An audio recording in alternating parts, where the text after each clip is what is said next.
선언합니다.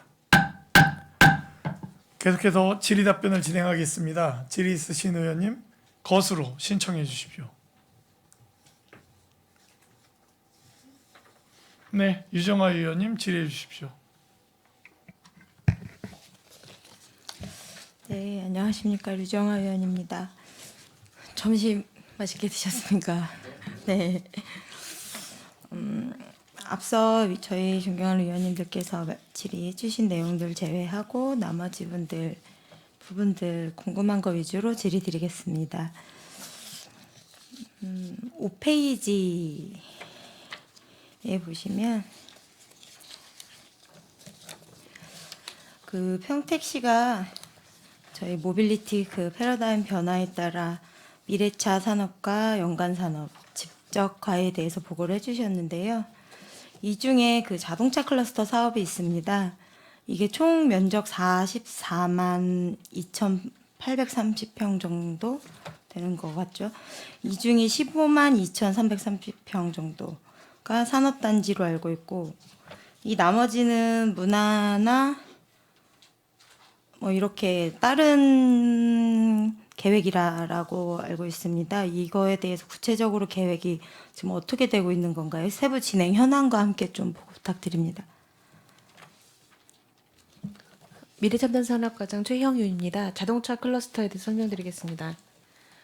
자동차 클러스터는 말씀하신 대로 44만 평 규모이고요. 2018년도부터 시작해서 27년도까지 계획 중이었는데 최근에 작년 4월에 작년 6월 저희가 22년 4월에 우선협상 대상자를 선정을 했습니다. 그런데 문제는 도시개발법이 22년 6월 22일자로 개정이 되면서 그 도시개발법에 의해서는 그 이익의 사업 시행자가 이익의 10%까지만 가져갈 수 있는 걸로 법이 개정이 됐습니다. 아마 대장동 건 때문에 그렇게 좀 규제를 했는데요. 사실상 이쪽 지역이 현재로서는 그 사업성이 좋은 지역이라고 보기는 어렵거든요. 그런 부분들 때문에 민간 사업자들은 지원시설이라든가 상업시설이라든가 이런 부분들을 좀 넣어서 개발 이익도 어느 정도 담보가 돼야만 그 사업 진행을 하는 건데, 이렇게 개발법이 정해지는 바람에 이제 사업성이 떨어진 부분이 있고요. 그다음에 도시개발법에서 그 발표 시점 기준으로 해서 도시개발 지역으로 지정이 된 곳에 대해서만 적용할 수 있다 이렇게 돼 있는데, 저희는 4월에 이미 우선협상 대상자를 선정했잖아요. 그러니까 협상 대상자는 선정됐지만 지구 단위로 해서 지정은 받지 못한 거죠. 그래서 그 부분이 조금 그동안 전국적으로도 이런 부분이 많기 때문에 그 도시개발법 개정사항을 재개정해달라고 작년 9월에 국회에 제출을 했습니다. 그래서 그 부분은 한 3년간만 유예를 해달라고 하는 식으로 개정을 올렸고요. 아직 국회에서 계류 중에 있습니다. 국토위로까지 넘어가지 않고 갖고 있는 상황이라 이 부분이 상반기 중에 좀 종료가 되면 한 6개월여 다시 그 나머지 진행 사항을 진행할 거고요. 만약에 상반기 중에 안 되면 다시 우선 협상 대상자를 다시 선정해야 되는 상황이 발생했습니다. 많이 신경을 써야 되는 상황이네요. 이게 예. 청사지만 있는 것이 아니기 때문에. 예, 맞습니다. 예. 저희가 수도도시 이 모델 조성에 대한 관심도 많지만 항만 관련된 사업들도 중요하고, 이 자동차 클러스터 사업에 대한 시민들 수요나 관심도가 굉장히 높습니다. 그래서 이게 구체적인 안이 이렇게 정확하게 명시가 되지 않으면 이게 체감형으로 와닿지 않거나 아니면 말 그대로 공약 혹은 백지에 스케치만 하다 끝나는 상황이 될 수 있고 헛발질한다 이런 소리가 나올 수 있기 때문에 조금 더 많이 신경을 써주셔서 잘 진행될 수 있도록 추진해 주실 수 있기를 바랍니다. 네, 알겠습니다. 그리고 오전에 그 평택 고덕 국제학교 설립에 관한 질의가 나왔었는데요. 저희가 현재 우선 협상 대상자 선정 및 협상 진행 중으로 지금은 2순위, 3순위 학교하고 또 협상을 진행 중이라고 아까 보고해 주셨어요. 이게 제가 궁금한 게, 협상을 하면서 이 운영 법인에 대한 그 모집 공고는 저희 평택시가 하는 건가요? 아니면 그 학교 자체에서 하는 건가요?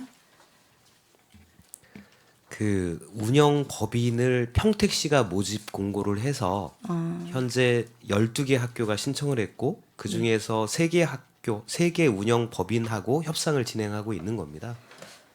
이게 그럼 그 학교 자체에서 또 다시 외주를 주거나 이런 일이 생기나요?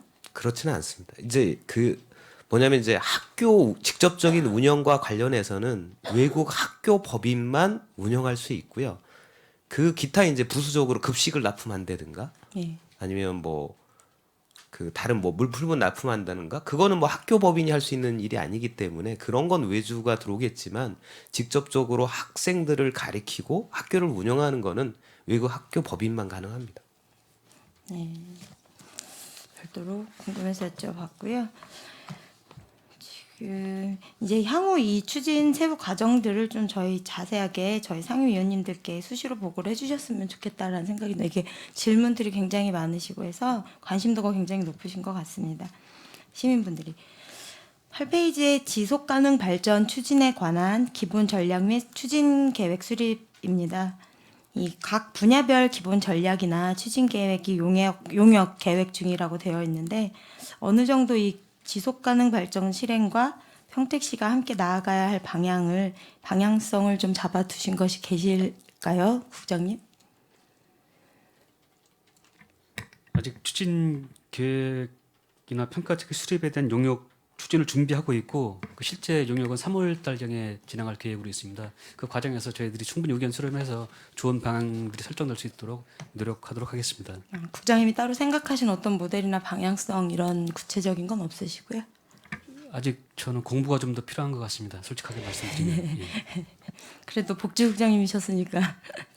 네, 이게 상위법에 따라서 용역을 주고 주어진 사업만 할 것이 아니라 우리 평택만의 환경과 가지고 있는 자원들 특성을 고려를 하셔서 그리고 지역별 특성이 또 있잖아요. 그런 걸 참 구체적으로 분야별로 사안을 함께 고민을 하시고 지원 사업들도 세부적으로 검토를 하셔서 함께 설계를 하셔야지 전체적으로 다른 부서들과 이 사업들도 올바른 방향의 틀을 잡을 수 있지 않을까 생각을 해서 말씀을 드려봤습니다. 복지국에 계셨기 때문에 특히나 더 잘 이렇게 만들어 주실 수 있지 않을까 생각을 했습니다. 의원님 말씀 참고해서 충분히 네. 고려해서 좋은 방향성이 잡히도록 노력하겠습니다. 네, 기대하겠습니다. 9페이지 사회적 경제 활성화를 위한 지원 확대에 관한 내용입니다. 이 아까 저희 신용보증재단에 관련된 기금에 대한 질의를 다른 위원님들께서 해주셨는데요. 저희 이 사회적 경제 기금, 자조기금에 대한 이런 계획들은 향후 없으신가요? 일단 이 자조기금에 대해서는 관내에서 이제 화성시가 이제 선도적으로 한 사례가 있는데요. 그 사례도 보고 또 이제 저희 행정에서는 사회적 경제만 볼 수 있는 게 아니라 전체 일반 소상공인까지 같이 좀 넓게 좀 검토할 필요가 있다고 생각을 하고 있습니다. 예, 지금 현재 민간에서는 1차적으로 1단계적으로 시행을 하고 있고 저희 특위에서 그때 이야기 나왔던 것처럼 사회적 경제 조직들이 자립을 함에 있어서 필요한 것들이 어떤 것인지를 현장 이야기를 듣고 반영을 많이 해주셔야 될 것 같다는 생각이 들고 지금 여기 보면 추진 계획에 매칭데이 나눔 장터, 재정 지원, 교육 컨설팅 이렇게 되어 있고 그 뒤에 10페이지에 보면은 시민이 주도하는 그 공동체 활성화에서 온라인 공유관 제작에 대한 부분이 있습니다. 이 DB 구축하신다고 인적 물적 마을 자원 조사. 요 내용은 어떻게 DB 구축을 하신다는 내용일까요? 그동안 이제 그 공동체 활성화 관련한 프로그램들, 사례들 이런 것들을 다른 이제 아파트나 이런 활동을 하고자 하는 그 마을에서 편리하게 이제 자료를 이렇게 공유할 수 있도록 그러니까 홈페이지에 이제 그 자료들을 공유하는 시스템이 되겠습니다. 홈페이지라고 하면 어디 홈페이지? 평택시청 홈페이지인가요? 아니면 마을 공동체? 시청 홈페이지하고 연계해서 들어갈 수 있겠지만 그 서버는 또 별도로 또 임대해서 이렇게 제작을 해야 되는 상황. 별도의 서버를 구축을 하시고 그럼 지금 현재 저희 마을 공동체 지원센터나 사회적 경제 지원센터와는 다른 그 DB 구축을 하신다는 말씀이신가요? 또? 이게 이제 규모가 이제 큰 뭐 서버 이런 형태까지는 아니고요. 계정을 임대를 하고 일정 그 클라우드에서 약간의 이제 공간을 할애 받아서 그 안에 이제 이런 데이터들을 올려놓는 상황이 웹페이지만 되겠습니다. 만드신다는 예, 얘기세요? 예, 그렇습니다. 예. 서버 개념을 또 말씀하셔갖고 네 기대하겠습니다. 하겠습니다. 사실 그 마을 공동체나 사회적 경제 이런 단체들 혹은 우리 기업들이 원하는 것은 기존에 있는 우리 인프라 형성되어 있는 이런 새로운 것이 생기는 것보다도 항상 나오는 요구 사항인 것 같아요. 신규 형성도 중요하지만 기존 공동체 간의 네트워킹이 필요하다. 이게 지금 자발적으로 이 민간에서 하기에는 좀 한계가 있으니 아무래도 우리 그 관에서 연결을 좀 많이 지원을 해주셨으면 좋겠다라는 이야기를 많이 돼 있어서 기존 인프라가 잘 연계가 될만 있어도 시너지가 상당하다는 것을 서로 인지하고 있거든요. 민이든 관이든 이게 모쪼록 잘 추진되어서 구체적으로 잘 활성화가 되기를 바라고 앞으로 지켜보겠습니다. 22페이지에 도시재생 공모사업 추진계획에 대해서 질의드리겠습니다. 이 추진 배경에는 현재 경기도 선정으로 용인과 양주가 선정된 것으로 알고 있는데요. 추진 계획에 경기 더드림 재생 사업이 있습니다. 이거 자세히 설명 부탁드리겠습니다. 예, 도시재생사업 공모 추진계획 보고 드리겠습니다. 현재 그 국토부에서 추진하는 그 사업이 있고요. 그게 이제 지역 특화 재생입니다. 그리고 경기도에서는 경기도 특성에 맞게 이제 그 국토부와는 약간 차별화해서 사업을 하고 있고요. 현재 저희 평택시에서는 이제 세 군데 재생 사업 공모를 준비 중인데 원평 지역은 국토부 지역 특화 재생을 준비 중에 있습니다. 그리고 서정리역, 안중 지역은 경기 더드림 재생 사업을 준비 중에 있는데요. 경기 더드림 재생 사업은 경기도 특성에 맞게 연간 예산액이 200억 원입니다. 200억 원을 가지고 이제 뭐 개소수나 이런 거를 특정하진 않았습니다. 그래서 그 형편에 맞게 제한되는 사업에 따라서 200억 원 규모로 4년간 현재 추진 계획으로 있습니다. 이거 지금 12월 30일 공고 이렇게 되어 있는데 예, 예. 이거 결과 나오지 않았나요? 아닙니다. 지금 4월 달에 공모를 합니다. 이제 공모를 4월 달에 제출을 하고 발표는 아마 7월 정도 이렇게 될 걸로 알고 있습니다. 4월에 발표한다고요? 아닙니다. 4월에 4월에 제출하는 겁니다. 제출하고? 예, 예. 이게 그 전에 한번 사업 보고 하셨던 195억 정도 총 되는, 예를 들면 안중 지역 같은 경우에는 전에 한번 발표를 하신 적 있지 않나요? 이쪽 지역에서? 작년에 했던 거는 이제 그 국토부에 예, 공모를 그건 했었던 떨어진. 사항입니다. 예, 그래서 경기도에서는 통과가 돼가지고 국토부 갔었는데요. 국토부에서는 채택되지는 않았습니다. 그래서 올해 같은 경우는 이제 저희가 세 군데를 이렇게 하다 보면은 사실 이제 전략적으로 저희도 이제 지역을 안배해가지고 이렇게 갈 수밖에 없는 상황이고요. 현재 이제 국토부 같은 경우는 이제 하드웨어 사업 위주로 진행하고 있습니다. 예. 그래서 이제 실질적으로 안중은 하드웨어 사업으로 이렇게 가기에는 약간 성격은 안 맞고요. 그래서 이제 경기도에는 이제 소프트웨어 사업 위주로 하고 있는데 그쪽으로 준비 중에 있습니다. 네, 알겠습니다. 이 지금 말씀해 주신 것처럼 연결되는 내용인데요. 평택시가 저희가 이 급격히 발전하면서 구도심과 신도시로 혹은 농업과 공업, 향후에는 관광형 도시로서의 그 융합적인 도시로도 도시 개발이 되어 가고 있는데요. 국장님께서는 이게 우리 평택시 도시재생 방향을 어떻게 계획하고 계십니까? 저희는 이제 미래 도시 전략국을 하면서 이제 스마트 도시과라는 게 신설이 됐잖아요. 이제 스마트 도시라는 것이 ICT의 급속한 발전, IoT의 발전하면서 그런 첨단 산업들을 도시에 이제 융합시켜서 우리 시민들의 삶을 좀 편리하고 더 쾌적하게 한다는 그런 것인데, 거기에 또 이제 도시 재생에까지 접목해서 향후 좀 더 우리 시민들의 생활이 더 그 편리하고 윤택해지는 그런 그 취지가 있다고 봅니다. 거기에 더해서 이제 의원님께서 말씀하신 여러 가지 도시 재생 사업에도 접목시켜서 저희들이 더욱더 많이 채택이 되고 더 발전시켜 나가야 될 것으로 생각하고 있습니다. 예. 그 스마트 도시 같은 경우에는 저희가 이거는 종합간제 사업소 할 때 잠깐 말씀을 드렸었는데요.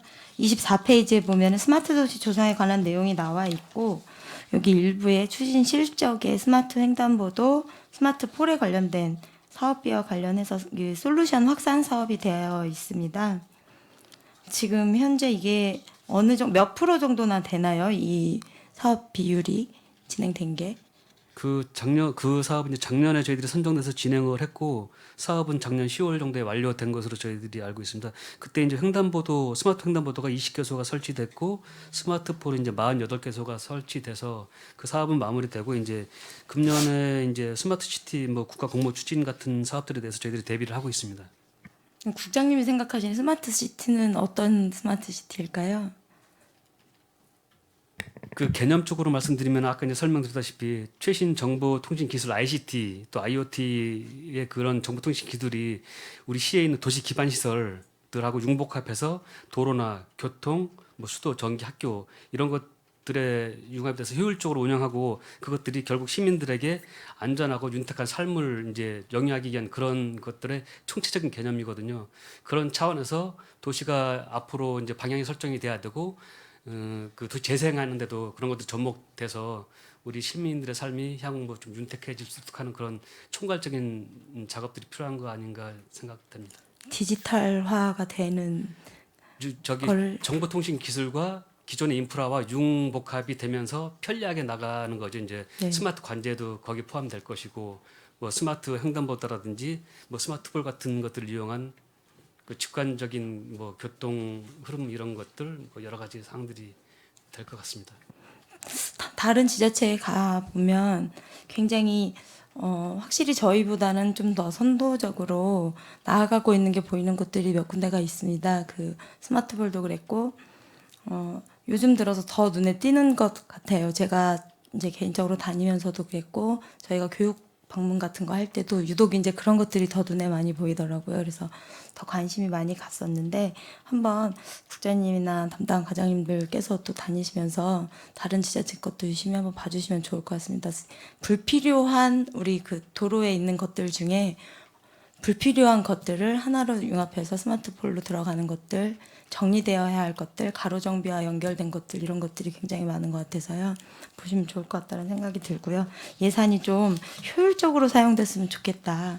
임시적으로 큰 예산이 쓰여지고 다시 또 재정비하는 상황들이 자꾸 발생되지 않았으면 좋겠다라는 생각이 많이 들었거든요. 한번 봐주시면 좋을 것 같습니다. 이 도시재생이라는 것 자체가 아까 말씀하신 것처럼 단순하게 하드웨어적으로 구도심을 이 철거하고 신도시를 건설하는 것에 의미를 두는 것이 아니라 저희 위원님들하고 이제 많이 이야기를 나누다 보면 일부 그 필요한 곳은 주거 환경을 정비가 필요하니까 정비를 하고 기초생활 인프라를 구축함과 동시에 도시 경제 생태계를 조성하는 것 그리고 민간 참여형으로 지역 주도형의 뉴딜 사업이 돼야 되는 게 아니냐 이렇게 이야기들을 많이 했습니다.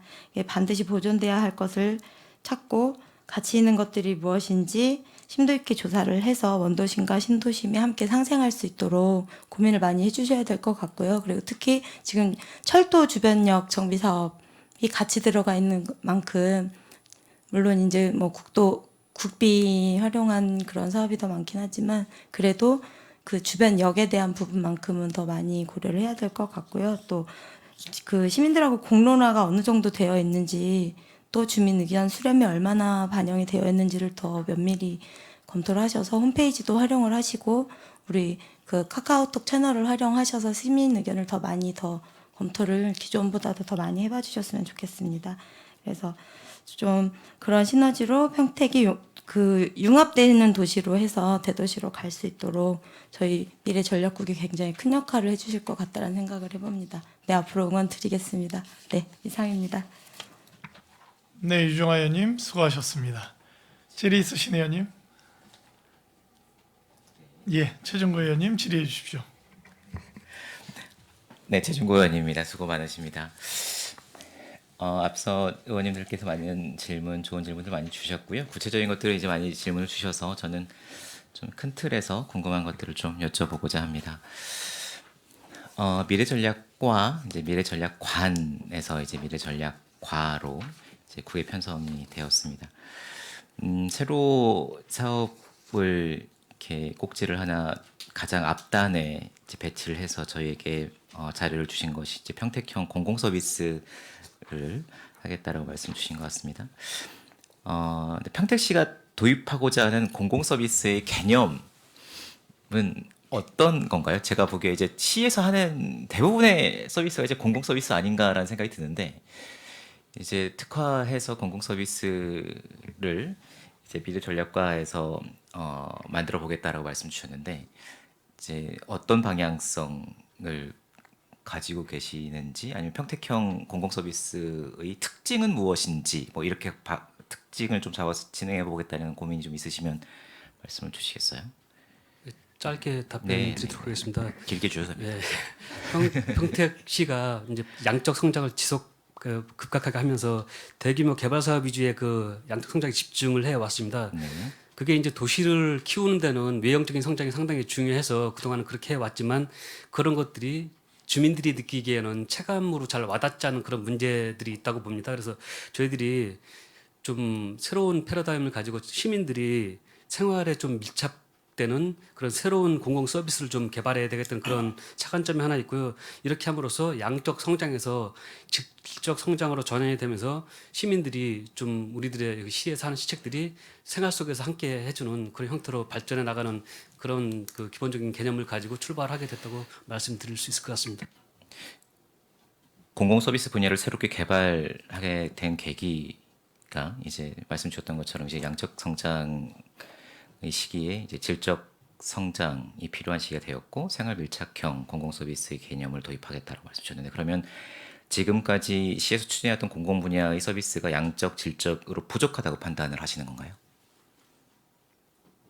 그런 건 아니었지만 지금까지 저희 시가 이제 외형적으로 급속한 발전하면서 주로 이제 도시 개발이나 뭐 산업단지 유치 이런 쪽으로 많이 되었다는 것이 그 외부의 시민들의 시각인 것 같습니다. 그렇다 보니까 양적 성장으로 가다 보면 아무래도 생활 주변에서 시의 행정력이 직접적으로 와닿지 않는 부분이 많거든요.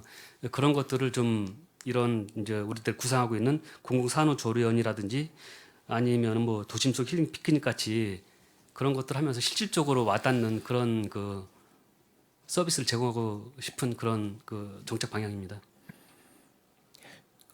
공공 서비스 정책으로 제시한 사업들이 각 분야의 담당과들이 있는 분야인 것 같습니다.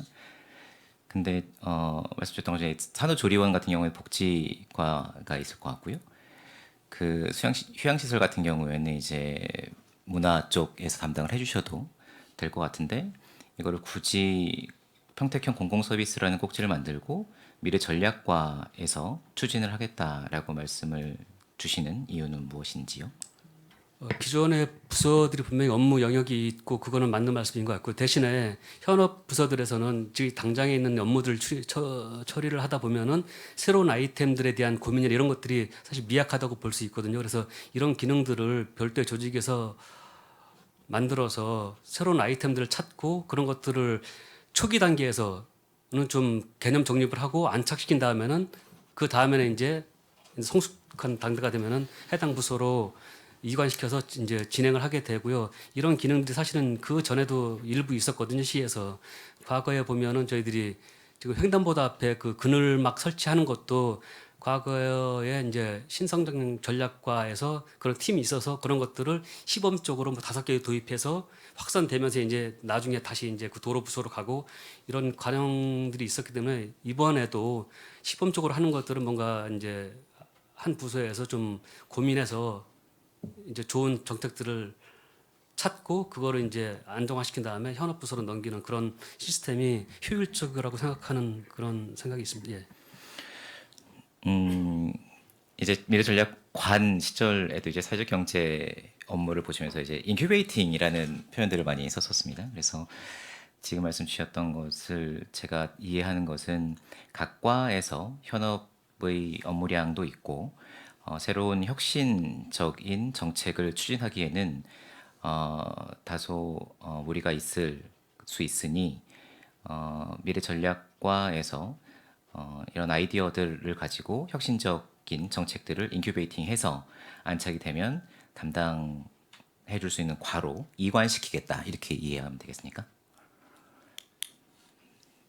네, 그렇게 이해하겠습니다. 그래 인큐베이팅이라는 것이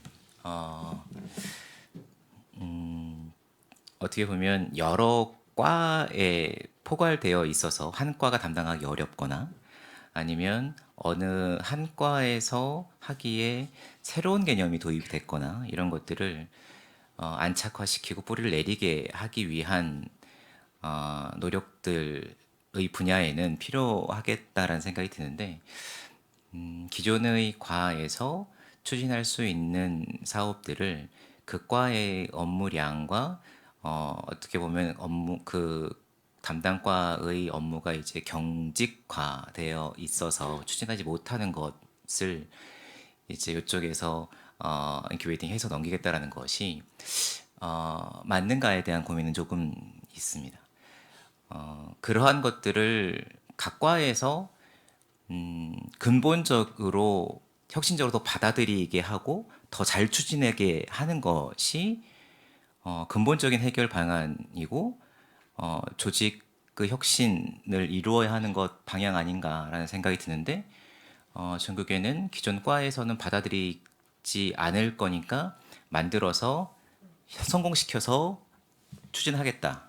이것이 시장님의 주적 공약 사업일 수도 있고 아니면 주민분들이 이제 많이 원하는 사업일 수 있으니까 각 과를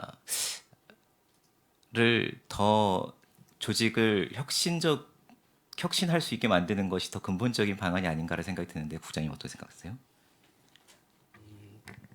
이제 그 이상적인 방향은 맞는 것 같고요. 현재 이제 저희 시의 인력 상황을 볼 때 이제 현업 있을 때는 이제 자기들이 분장된 업무가 있기 때문에 그거에 집중을 하다 보면은 아무래도 이제 새로운 구상이나 아이템들을 찾고 연구를 하기에는 거기에 집중하기에는 좀 부족한 부분이 있지 않나 생각하고 이제 그렇게 하기 위해서는 좀 인력이 더 지원이 돼야 되는데 그 부분에 대해서는 좀 고민스러운 부분이 있는 것 같습니다.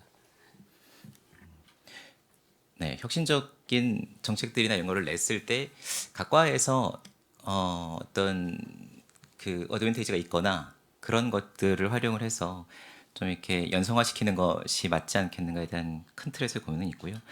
미래 전략관 시절에 저희가 사회적 경제를 이제 인큐베이팅이 어느 정도 됐으면 다른 과나 다른 팀으로 이제 이관시키는 것이 어떻겠는가에 대한 의견들을 저희 상임위 의원님들께서 여러 차례 말씀 주셨는데 전국교회는 이제 협치만 이제 인큐베이팅해서 이제 보내시고 사회적 경제는 그대로 이제 저희께 위원회에 남아 있습니다. 근데 이제 또 인큐베이팅을 하는 이제 그 평택형 공공 서비스라는 분야를 새로 이제 도입을 하셨어요. 제가 궁금한 것은 이제 공공 서비스 정책을 추진하는데 이제 각 부서의 업무와 정책을 이제 물론 협의를 하시겠지만 방향성을 이제 미래전략과에서 설정을 하게 될 가능성이 있습니다. 그 아까 추진했던 게 뭐죠? 공공 산후조리원. 산후조리원 같은 경우도 어떻게 보면 담당과랑 협의는 하겠지만 키를 이제 미래 전략과에서 잡고 이제 추진을 하게 되잖아요. 그 김영호님께서도 이제 그 말씀 주셨던 것처럼 기준을 어떻게 할 것이며 이런 것들을 이제 미래 전략과에서 논의를 하고 할 텐데 어떻게 보면 정책적인 이 그 키를 미래 전략과에서 각 과와 협의를 하면서 키를 미래 전략과에서 잡을 수도 있겠다는 생각이 좀 듭니다.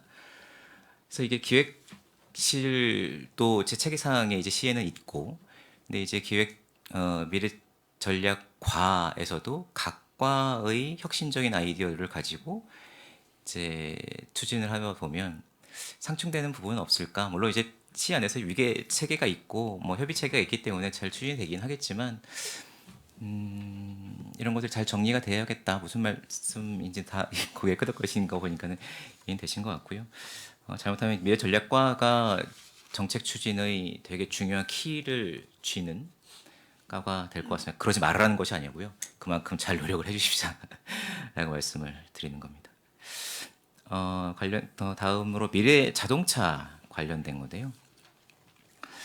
미래자동차의 개념을 어디까지 보고 계시죠? 미래 자동차가 크게 두 가지 개념이 있는 것 같습니다. 일단은 자동차라는 개념입니다.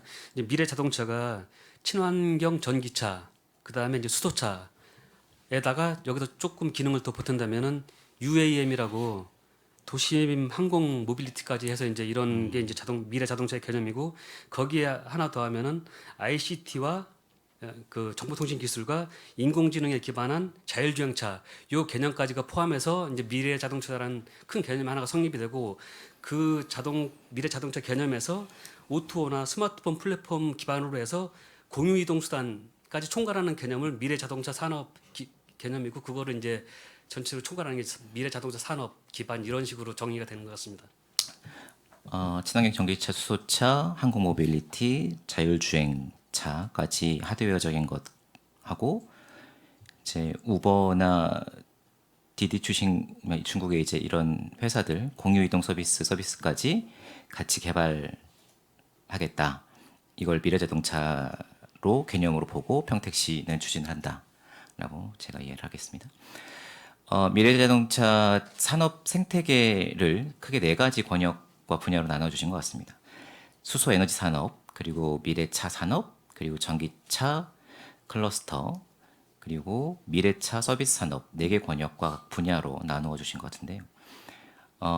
지도상으로 보면 이렇게 모여 있습니다. 보성 지역에. 그래서 잘 되었다라고 이제 뭐 우리가 이렇게 일부러 그렇게 뭐 배치를 한 것은 아닌 것 같은데, 위치가 그렇게 되었고 이렇게 묶이면 좋은 클러스터가 형성이 되겠다는 생각이 드는데요. 지금 방금 말씀드렸던 각 분야의 그 진행 정도에 대해서 좀 설명을 주시겠어요? 수소 에너지 산업, 미래차 산업, 전기차 클러스터 네. 산업, 미래차 서비스 산업. 네. 예. 지금 이제 수소 에너지 산업은 대충 네네네. 저희가 이제 이해도가 높으니까요. 말씀해 네, 주실 것 그렇습니다. 같습니다.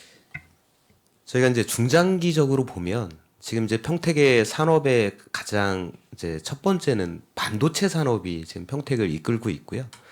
그 다음에 반도체 산업 다음에 그 다음 산업의 한 축이 돼서 앞으로 이제 평택시의 미래 산업이 될 부분이 저희는 자동차라고 생각을 하고 있습니다. 근데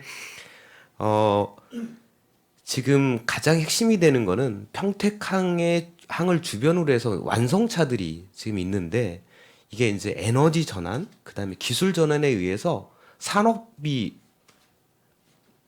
급속하게 지금 변화되고 있습니다. 그러다 보니까 관련한 산업이 재편되고 있는 과정이기 때문에 저희가 이미 이제 평택항이라든가 자동차 클러스터라든가 빅스도 이런 친환경 자동차 이런 방향성들이 있다라고 하면 이것들을 다 넓게 하나의 큰 바운더리로 잡아서 이제 그 방향성을 가지고 개발이라든가 아니면 기업 유치라든가, 그리고 또 이런 기업들을 지원하기 위한 시스템까지 하나로 이렇게 다 이제 체계화해서 지원을 한다라고 하면, 지금 한 20여 년 동안 평택에 이제 반도체 산업이 자리 잡은 것처럼 이제 평택의 자동차 산업도 그렇게 이제 자리를 잡을 수 있겠다. 그래서 그것을 지금부터 이제 차근차근 이제 준비를 해 나가겠다는 그런 이제 계획이 되겠습니다.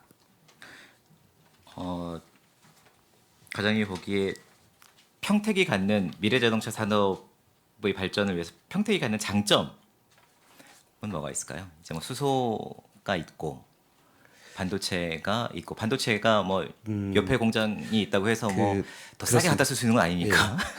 가장 큰 강점은 완성차가 수도권에 있는 완성차 3사가 이제 평택항 주변에 있다라는 게 가장 큰 강점입니다. 왜 그러냐면 완성 자동차는 대부분 부품을 가져다가 조립하는 그런 과정을 거치기 때문에 부품사들이 주변에 있으면 그게 이제 강점이거든요. 그동안은 이제 전기차, 수소차를 울산에서 만들다 보니까 이런 전동화 관련한 회사들이 경기도를 떠나서 경주 쪽으로 다 이동을 해 가고 있었어요. 그러다가 지금 이제 화성 기아차나 아산 현대차, 이제 쌍용차도 이제는 전기차, 수소차로 바꿔 나간다고 하니까 현재 그 현대 모비스도 지금 이제 포승 빅스에다가 이렇게 대대적으로 이제 확충하고 있는 사항들을 보면, 지금 이 산업 전환 시점이 저희가 그런 기업들을 우리 지역에 집적화시키는데 좋은 기회가 될 수 있다. 이렇게 판단해서 저희가 이제 이 기획을 하게 된 거고요.